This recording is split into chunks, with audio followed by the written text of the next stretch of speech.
Hello, hello. Welcome everybody to an episode of Health Ignited, where we talk about all things health related, mindset, spiritual growth, physical growth. And I'm here with Jake Siebert, my number one man and my fan, and also my rescuer, which we're going to talk a little bit about today. Jake, how you doing today, buddy? I'm good, brother. How are you? Good to see you. Yeah, you too. You know what's funny? Every time that you and I get a chance to talk, it's kind of like we can just be ourselves.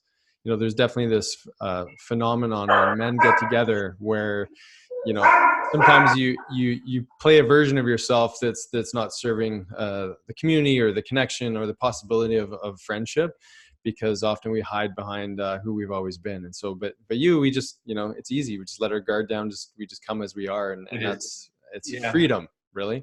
Yeah. I mean, we talked about last year at our retreat that we'll get into, but, we talked about masks, the masks we wear and the ones we hide behind. Mm-hmm. And it just kind of felt like the moment I met you, it's let the guard down and let the walls down and just be open and honest. And I know what we're going to be talking about today is retreats. And in that setting, just amazing what we can share with 12 people that I had not met before, and in that environment, how amazing it is just to let the guard down and just to be yourself and be honest with yourself and with others that you don't really know. But that's kind of the intimate setting that we had, and we felt that comfortable talking about things like that. Yeah, totally. And that's, you know, ideally, this is what everybody invites into their life, is an opportunity to just be real, be raw, use the power of these mindset tools, Kundalini yoga, of even just detox and fasting, and let your cells vibrate that level of healing so it's permeating all aspects of us. And yeah, in the modern culture we live in of do, go, go, go, we miss out on these Right. opportunities, unfortunately, too much, which is Yeah, why we're so passionate about it. Yeah, and me and Andrew talk about it a lot. Our life sometimes is like a to-do list, and we're always making lists of things that have to get done. And you know, she and my kids deserve the best version of myself, and we get caught up in all these things that we always have to do, but we never really, slow down and have that chance to work on ourselves. And when you go to things like these, it's just a great reminder, a great refresher to, we can't grow unless we move forward and all these things that we're working on. Mm-hmm. It's easy to get stagnant, kind of stationary at times, just life happens and work, and you kind of getting pulled every which direction. But it's things like these are amazing to work on yourself and that growth. Yeah. Well, so many of us are trying to find the next course to do, the business course, or the, if you're a doctor, the next course to learn the tools that you need. And I love that you said that, because in order to show up as the best version of ourselves, we often have to do something different than we've always ever done, because we only know one way of doing things, and we have to step outside of our comfort zone and start to do something different, which is what these retreats that we do offer, that for people, right? Yeah. Totally. Yeah. So, there's another theme that we're sort of talking about with regards to the preciousness of life and showing up as the best version of yourself. And obviously there's some tragic news in the media for the death of Kobe Bryant and the way he passed with his daughter. And it struck the chord, I think, of everybody's heart, everyone who's a parent for sure, but everybody as well, who fans and maybe non-fans alike. Why do you think that hit so deeply? Well, I think it hit hard because, his daughter was with him, and I don't want to be insensitive. Obviously, there's 9 lives lost.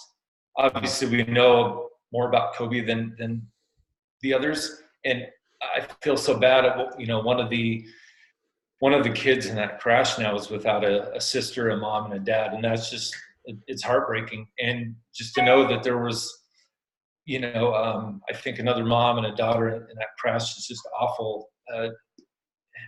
I don't know. It's just, as a parent, it really, it hits home. It's just, you kind of put yourself in that spot. That's what I kind of do, is I put myself in that spot, like, with being without your kids and just the terror of that. But we aren't guaranteed tomorrow. And I think everyone after that hugged their child a little bit harder. being more intentional about things like that. But we aren't, my youngest son, Sean, he prays for me every night at dinner that I'll be safe driving on the roads. I drive around in a truck all day. And, like I said, nothing is guaranteed tomorrow, and life is precious. And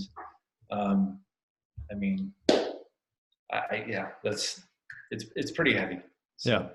And I mean, not to make light of anything, any of the other, tragedies that happen in the world. I mean, there was the Iranian plane crash, and, so, not to spend too much time on tragedies and whatnot, but, I want to believe at the core of these unfortunate events that it does create opportunities, and it does encourage people to wake up to the vulnerability of us all, and that unfortunately sometimes people leave too early, and in so doing they also leave a really deeply important message of hope and love and encouragement and reminders that life is precious, and we do have to take times for ourselves. So, which leads us into a little story of our own precious moment that brought you and I together at the retreat last year. So yeah, let's sort of paint the picture of this amazing retreat, and then we get this opportunity to connect more on our last day of the trip. So yeah, take it away. Yeah, there was I think a lot of the group had left, and there was like maybe 6 or 7 of us left, and it was a relaxed day. We're hanging at the beach, and me, you, and your father just decided to go out in the water a little bit and kind of body surf and hang out, and just kind of enjoying the rays, enjoying the ocean. I don't know how many minutes later after we were out in the ocean, but we kind of got separated by a little bit, and we all got caught in a riptide. And I just remember you calling out my name, and I just see you and your dad. And I just see the look in both of your eyes. And just immediate reaction, I just started swimming towards you guys. And we were stuck, we were caught.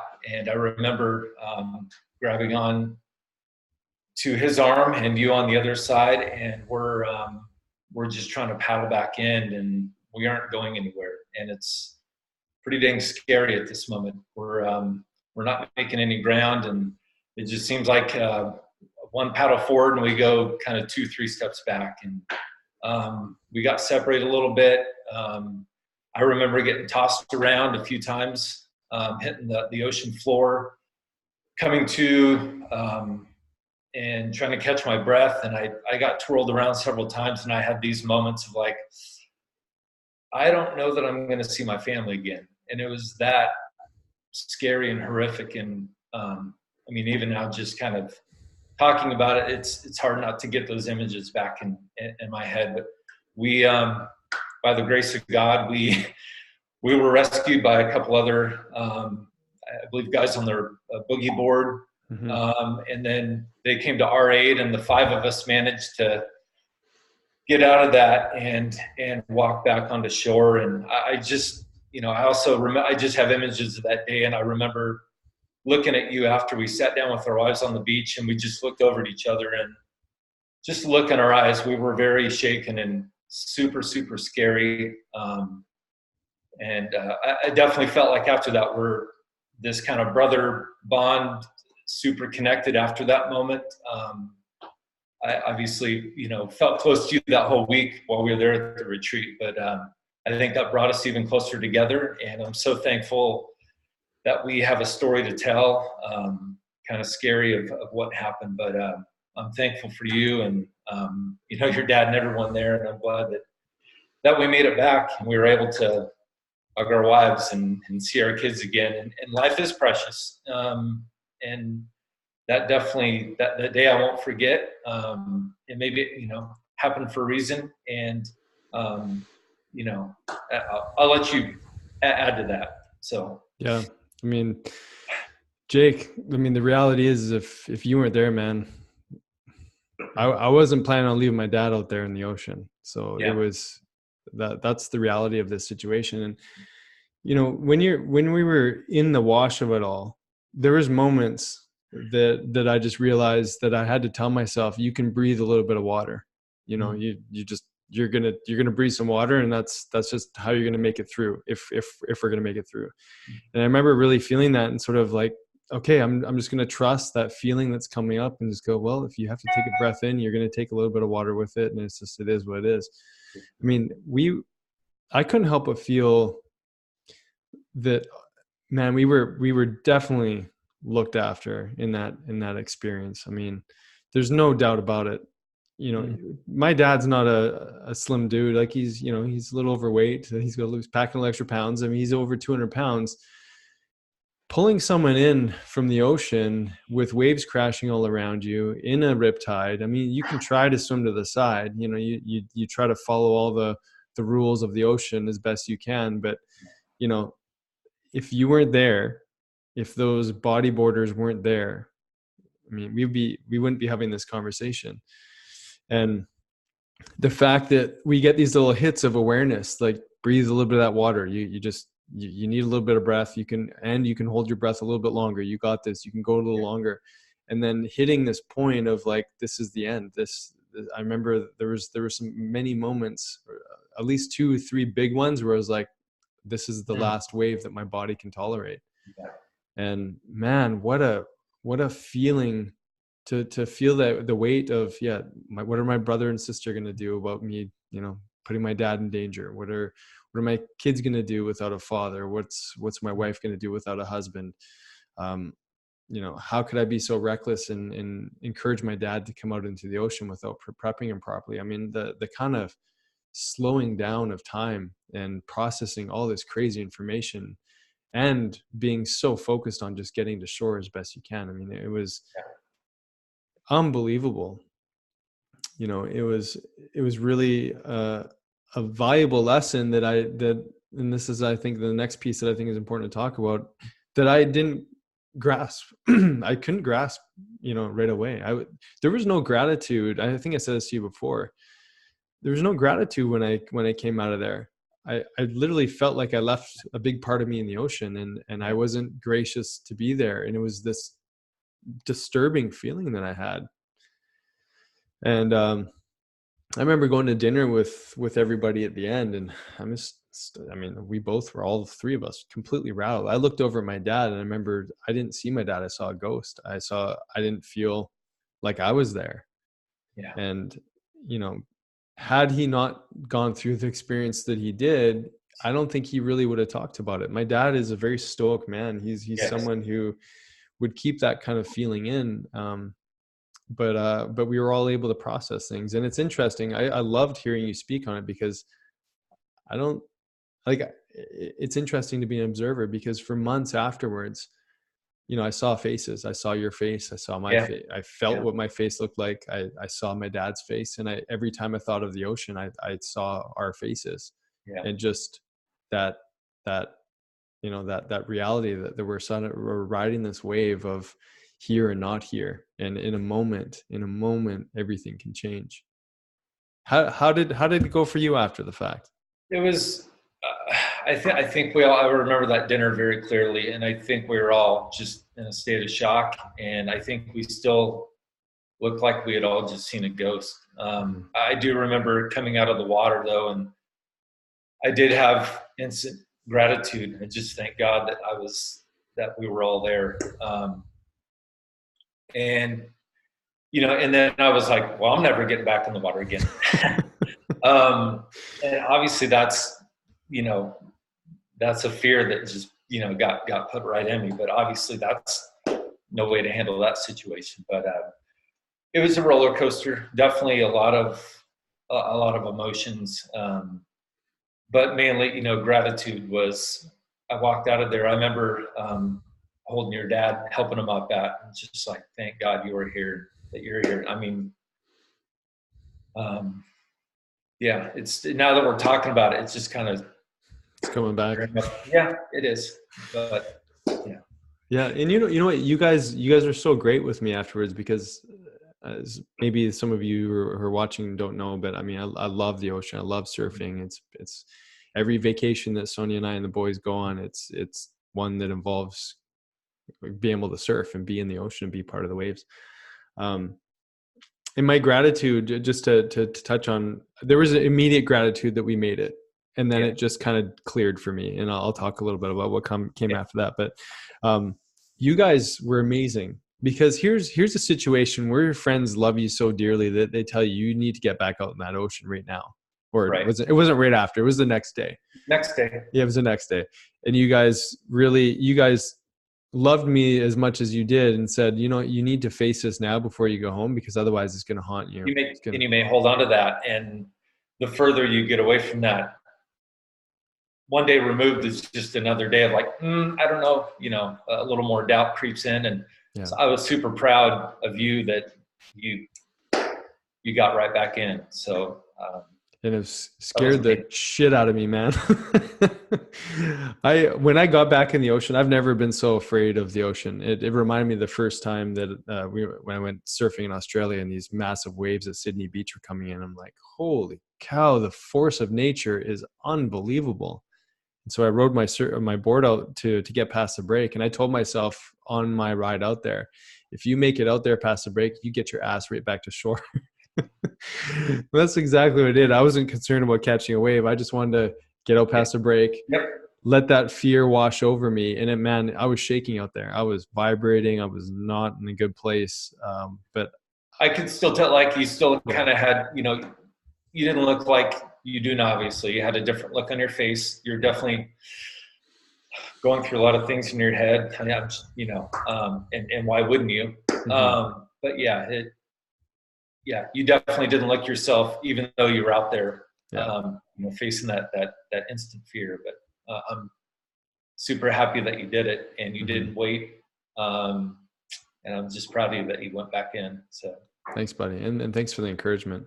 Yeah. And that's, it actually, I don't know if I told you much about this either, but I had a chronic shoulder pain after that. I think it's, lifting Dad up and you on the other side pulling him ashore. I don't know if you had any lingering aches and pains, but man, I hit that with massage. I hit it with injections. I did as much as I could, chiropractic adjustments. There was little bits of relief here that were momentary, and it lasted for months. And it wasn't until actually we went to men's camp, another retreat, where I was in this meditation and some sort of crazy arm hold that wasn't feeling good on my shoulder at the time. And then I just started to heave and process and laughter and tears. I mean, I was in this experience of just letting go of whatever stress I was attached to. And again, I'm just labeling it. Who knows if that's what I was processing? I mean, we were in the middle of something. You don't know what's really going on. But all I know is that after getting back in retreat again, being in that space, allowing my body to get into space, my spirit, all of me into a moment, within a week, that shoulder pain it's like it was never there. Great. Yeah. I don't remember having any, remember my head was pounding from the waves hitting it. So that stayed with me for a while. Like my head was just ringing like a bell walking out of there, and it stayed with me for quite a while. But I think that was about all the damage that I got physically. So yeah, physically. And this is what kind of how we started off. Like these are moments that really bring people together, right?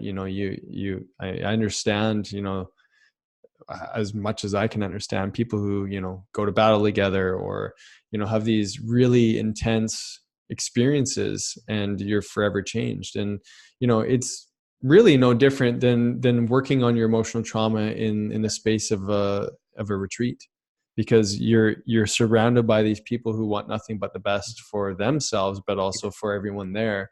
And it creates this group dynamic that allows for much greater healing, way faster processing than what can be done in, a one-on-one counseling session, in my humble opinion. What happens in a group dynamic is that the energy completely builds to the point that you're able to release the stuff that's been stuck for us. So, let's talk about, we all have our traumas. That was a big one for me, man, if not my biggest one. Um, we all have our traumas, and we need to be put in, we need to encourage or invite ourselves into an environment that's supportive, loving, but also has the right tools to help you transition and shift out of the space that you're in. So let's talk about that a little bit. Yeah. Well, we're going to have the teachings are going to be amazing, led by your wife, who's brilliant. And I know And all your the wife. time and effort that Sonia, time and effort she puts in. I know how much reading she does. And she just comes in and great messages. Now, Andrea's got something that's going to be amazing. And she's full of tons of knowledge and wisdom. Oh, And I'm going to have a little teaching as well. But our topic is all about relationships. And there's so many relationships in our lives, whether it be with spouse, kids, coworkers, people, friends, and there's all kinds of things that go with that. But it's going to be amazing. But you're so right on the environment, and we're in this little secluded retreat center that's gated in, and and as I touched on earlier, I think we had 14 people last year, and I think I had known you on Zoom calls for a handful of times, and I know Andrea knows you guys very well, but I didn't know anyone else going in. And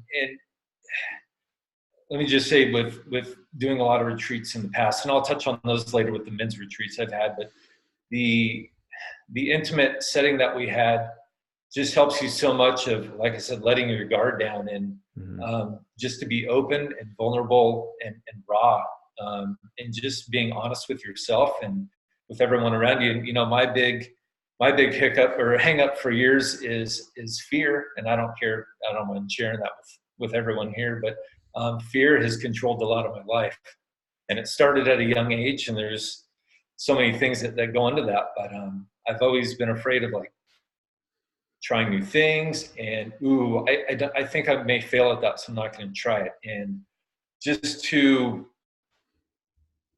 get that out and work on that throughout that whole week, and day to day, and I could see the growth in everyone else there, and it was so amazing to see the growth from day one till we were done.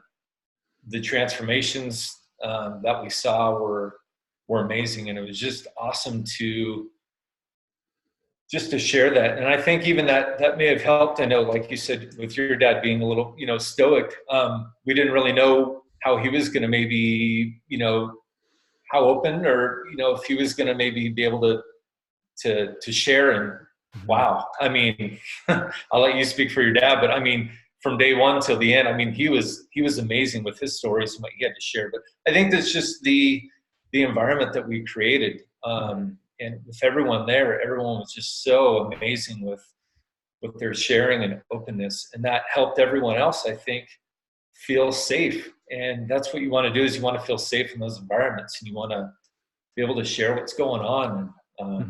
So just an amazing week. So. Yeah, you touched on some really important points, and that is you brought up, I mean, this is one of the great things about Jake. If you haven't realized, he's not afraid to point out the areas that where he needs to shine more. And you're such a teacher, Jake. You totally are. But yeah, a lot of people think retreats and that's not for me, because I don't know what it would be like sharing in a community that I don't know. I'm afraid to do new things. I mean, there's all these different pieces of resistance. And, what I've come to realize over time is that anytime we're faced with resistance, we have two choices. You either move into your resistance and ask, what am I actually feeling? What am I actually afraid of? What's this trying to show me? Or we see this resistance, go, well, this isn't for me. I'm moving away from it. Right. And, I can't help but feel when people make that choice, when they make that choice to actually meet the resistance, as we've said a lot at the retreat, lean into your resistance, ask those questions, and you do it in a place where you can't, who's got time or who's created space to do this on the day to day? I've got pick my kids up in about an hour from school. you know, you just got off work, you got errands to run and different things like that. I mean, our days are filled, as you said at the beginning, with to-do lists. You know, we don't create opportunities to do this work. And this is why this has been such a huge part of our lives for so long. I mean, Sonia and I have been going on retreats since, I don't know, 2007 or something. I mean, and probably before that, I'm just not remembering it at this point in time. This is the thing. We don't collectively realize that we need to build in downtime. And it goes beyond a daily practice, you know, prayer, read the Bible, do your meditation, do your yoga class. That's the kindling for the fire. Yep. You know, the bonfire is you go on retreat and you work on your stuff and you allow yourself to move beyond these things that would take years, literally years to move through just by, you know, chipping away at it on a daily basis. You know, we don't have time. I honestly don't feel like we've got time in this world we live in to just chip away. You know, we've got to make some big changes. We look, you know, everything's the macrocosm and microcosm. When we look at the world around us, it does not look fantastic out there if you're following the media. So we want to just put that aside, work on ourselves, because when we take that attention and turn it inwards and really allow ourselves to move through our stuff, we can get over things that were slowing us down in a myriad of different ways on our day-to-day that just don't even need to be there. And that's those little traumas that they're perpetuated into our lives. And when we create space to clear that stuff, man, I mean, we get to come back as different people. And that's why there's such huge transformation on these retreats. It is. And with the tribe, with our family, you know, from last year, amazing.